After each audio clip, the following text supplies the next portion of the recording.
Right, so hello and welcome back to Books and Things and welcome to another video, and today I wanted to tell you about some of my honourable mentions for 2020.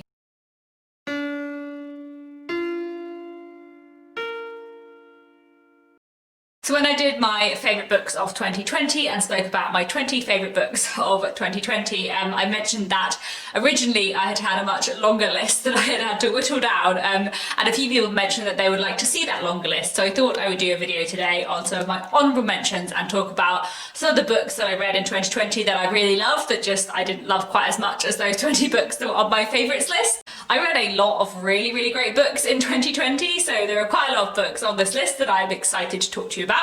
Some of these are books that I absolutely loved, I just didn't love quite as much as the books that were on my 2020 favourites list. Some of these are books that I really enjoyed but didn't stay with me as much. And then there are some books where I really enjoyed them and they were fantastic, but I didn't think they were perfect, so they didn't quite make it onto the list, if you see what I mean. And then I have a few authors where I read multiple books by them this year that I really enjoyed, but there wasn't a standout book that got onto my favourites list, as it were. So it's just a bit of a mix in here.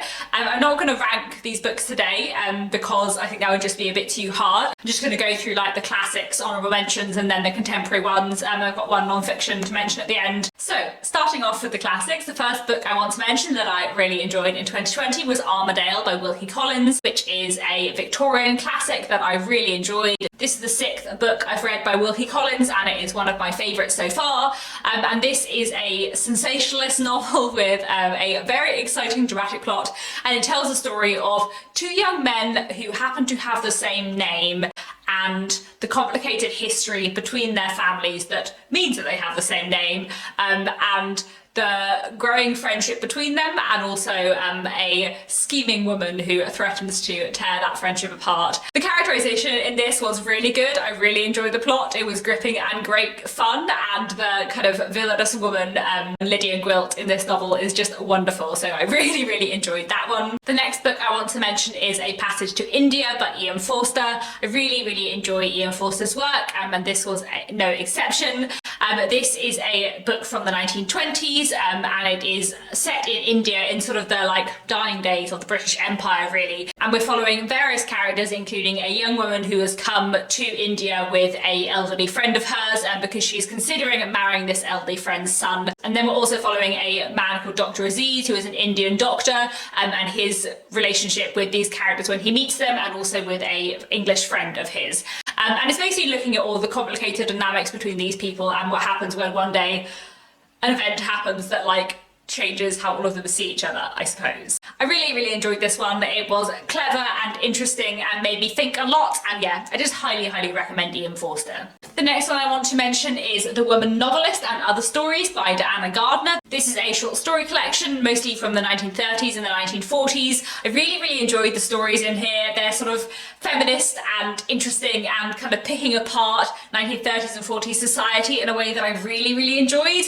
I also wanted to mention Their Eyes Were Watching God by Zora Neale Hurston, which is a novel from the 1930s that I listened to on audiobook, and I really enjoyed. This is a book telling the story of a woman called Janie who is telling the story of her life and her relationship with three different men to a friend of hers. And it's basically looking at kind of the relationships between men and women and the very complicated relationship Janie has with the men in her life, and her kind of coming into her own and coming to demand more from life for herself. Really thoroughly enjoyed it and would highly recommend it. The next book I wanted to mention was Beloved by Toni Morrison. This is a novel from the 1980s and one that I really enjoyed. It's a work of historical fiction which is set in the late 19th century and follows a woman called Seth who used to be a slave. She lives in a small town with her daughter, and the house that she lives in, her and her daughter have always said is haunted by the ghost of one of Seth's other children who we know died when she was very young in complicated circumstances, and we're kind of following on from there. And the book is kind of looking at Seth's life in the present day, but also looking back on her past as a slave and the life that she has had. It is beautifully written, so clever, so good, and one that I would highly recommend. Next, I wanted to mention Lady Anna by Anthony Trollope, a Victorian novel that I really enjoyed this year. I love Anthony Trollope, and this book was no exception. It follows a woman called Lady Anna. Lady Anna is a young woman who is probably the legitimate daughter of an earl, but might be the illegitimate daughter of the earl, because there is some debate about whether or not his marriage to her mother was legal.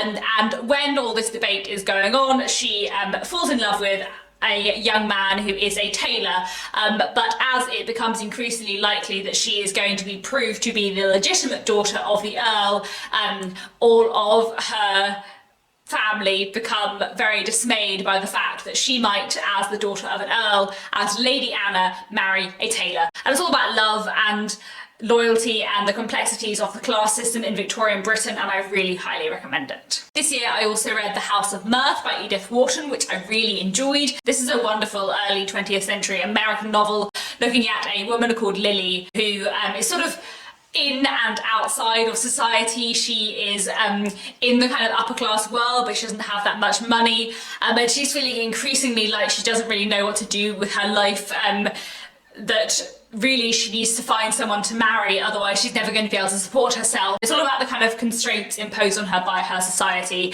It's really compelling, really interesting, with a brilliant ending, and I highly recommend it. Another novel I loved in 2020 was Young Anne by Dorothy Whipple. This is a novel from the 1920s which tells a story of a woman called Anne from her childhood into her adulthood. It's a coming of age story, and it's a story about Anne kind of coming to understand herself, learn what she wants from life, all of the while kind of in the background of the kind of early 20th century history and the First World War and everything like that. It's a really, really interesting book, and one that I highly recommend. I really, really loved it, and it is just wonderfully written, like witty and smart and on the point, and just, yeah, really, really enjoyable. I then have two classic authors I wanted to mention who I've read quite a lot from this year, but there isn't like a standout book from them, but I have really been enjoying their books. These are both early 20th century writers that I have been working through a series of on audiobook, which me and my partner Nick have been listening to together. So the first is Agatha Christie. In 2020 I read Hercule Poirot's Christmas, The Big Four, The Mystery on the Blue Train, Murder at the Vicarage and Peril at End House by Agatha Christie, all of which I really enjoyed. I love Agatha Christie's writing so much. Most of those books were Poirot books, and there was one Miss Marple book.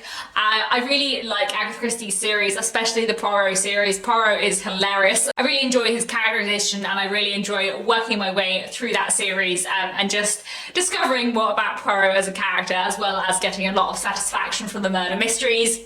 And then the other early 20th century writer I've been listening to quite a lot of books from this year is Christie Wodehouse. Nick and I have read 4 of the Jeeves books this year: The Inimitable Jeeves, Carry On Jeeves, Very Good Jeeves, and Thank You Jeeves, all of which I enjoyed. Thank You Jeeves slightly less than the other 3, but I really enjoy the Jeeves and Worcester books. These follow an upper class man, Bertie Wooster, and his manservant Jeeves. Jeeves is rather a lot more intelligent than Bertie Wooster, and often has the upper hand, but basically Bertie Wooster goes to Jeeves with all of his problems to get his manservant to sort out his life for him, and it's very entertaining, very silly, and very good fun. The next 2 authors I wanted to mention are authors who were writing in like the 70s, 80s, 90s, so I never really know whether to count them as classics or contemporaries, so we're gonna put them in the middle here. And the first is Maeve Binchy. I read 2 of her books in 2020, Evening Class and Dublin 4, both of which I thoroughly enjoyed. Maeve Binchy is an Irish writer who's sort of a classic of commercial women's fiction, and I just really, really like her work.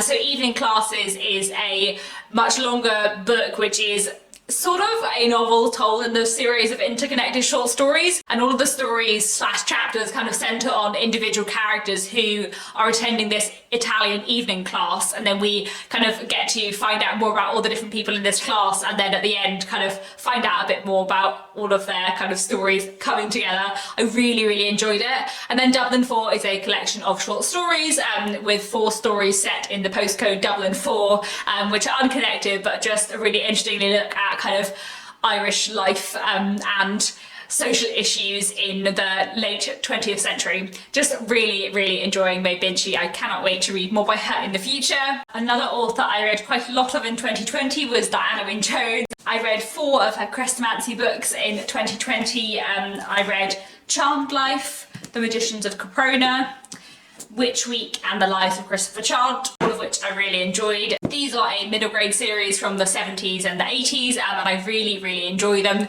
They're set in this other world, or indeed in several other worlds, and they're all kind of linked by this character called Chrestomancy, who is a kind of powerful magician who turns up in lots of different worlds, and kind of links all these stories together.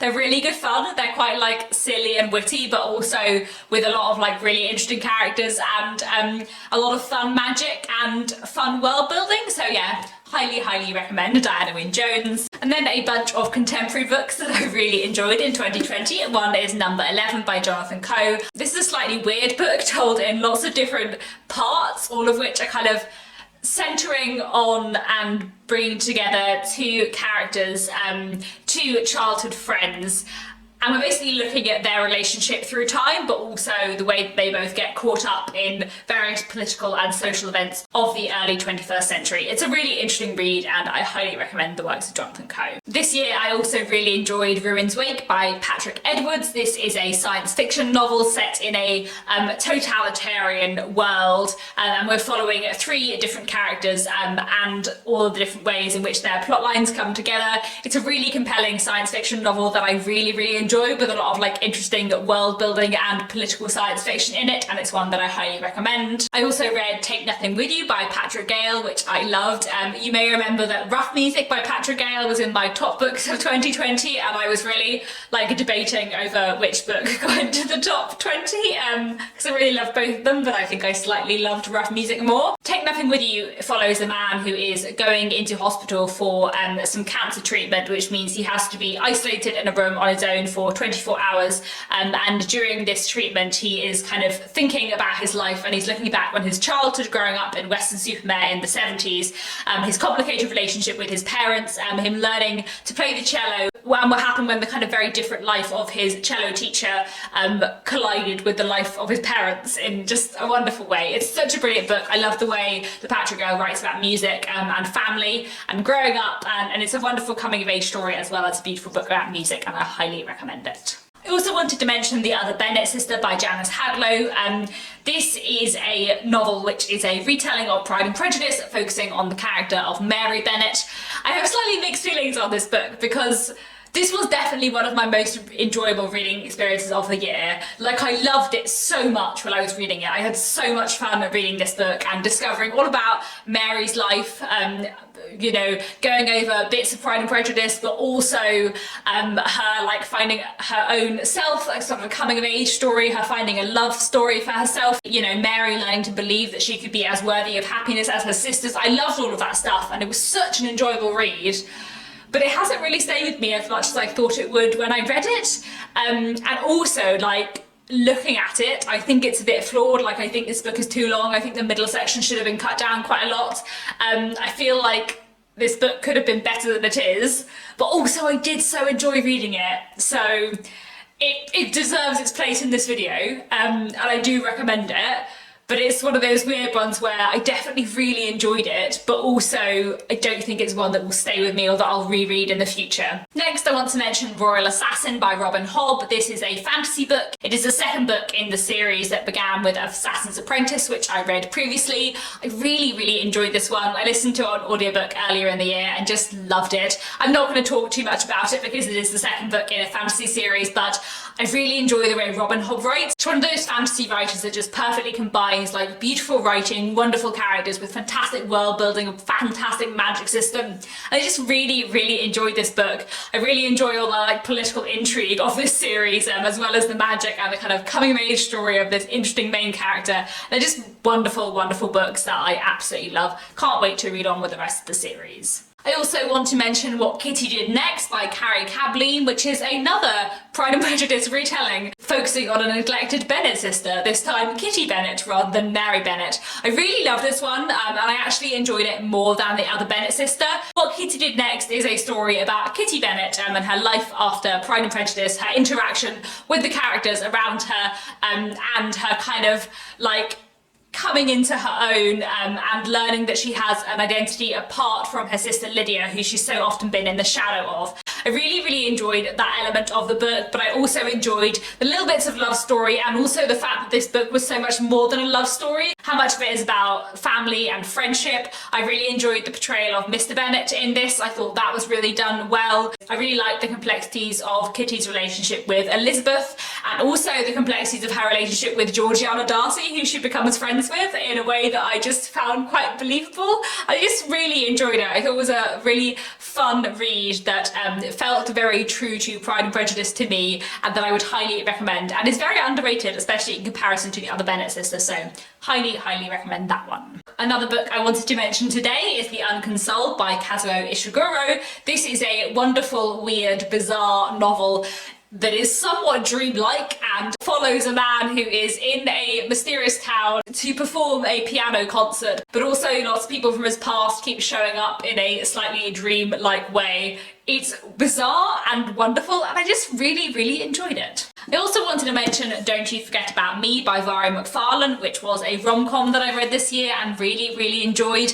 I enjoy a spot of commercial women's fiction every now and then, and this is absolutely my kind of rom-com where it's funny and sweet and lovely and a little bit silly, but just thoroughly enjoyable. I really like Vari McFarlane's writing.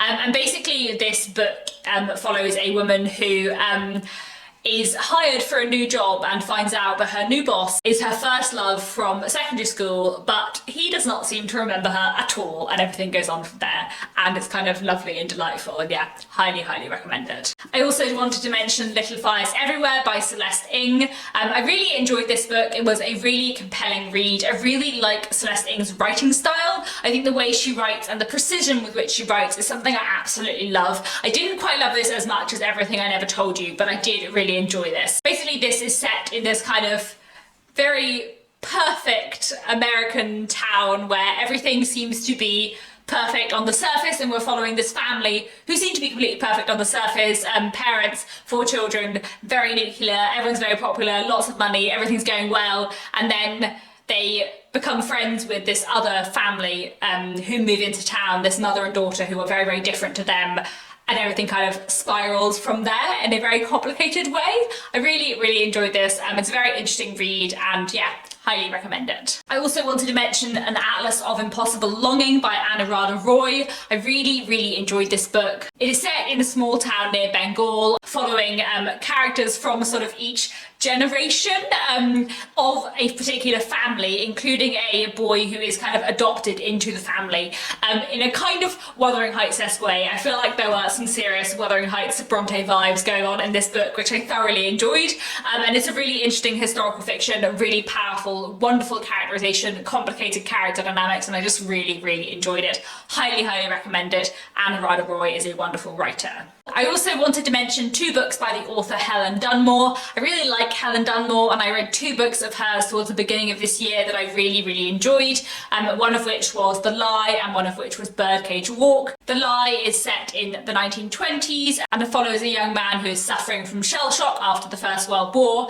and looking back on the kind of complexities of his time in the war, as well as rekindling a friendship with the sister of his best friend who died in the war. And then Birdcage Walk is another historical novel set in late 18th century Bristol, following a woman who is newly married and her very complicated relationship with her husband, who may not be quite the man he said he was. I really enjoyed both of these books. Both of them are incredibly atmospheric and look really interestingly at kind of social issues within the time period in which they're set. Helen Dunmore is a wonderful writer. I'd like to read more by her. I've read 3 of her books now. She was just a master of historical fiction, and yeah, both of these 2 books were wonderful reads this year. Finally, I have one non-fiction book that I wanted to mention in my honourable mentions, and that is Black and British by David Olusoga. It was such a readable, complex, fully fledged, nuanced, fantastic history book looking at the history of Black people living in Britain, and also more broadly the relationship between Africa and Britain from like the Roman period up until the present day, but mostly focusing on the 18th and 19th century. It taught a lot about Black British history in the 18th and 19th century in a really complicated way, and I think especially the 19th century chapters, being so interested in the Victorian period as I am, I just found fascinating. I'd highly, highly recommend it. It's a wonderful, wonderful history book. There we go. Those are a lot of other books that I loved in 2020. I read so many great books in 2020. Please let me know down in the comments if you have read any of these books and what you thought of them. Thanks so much for watching, and I'll be back very soon with another bookish video.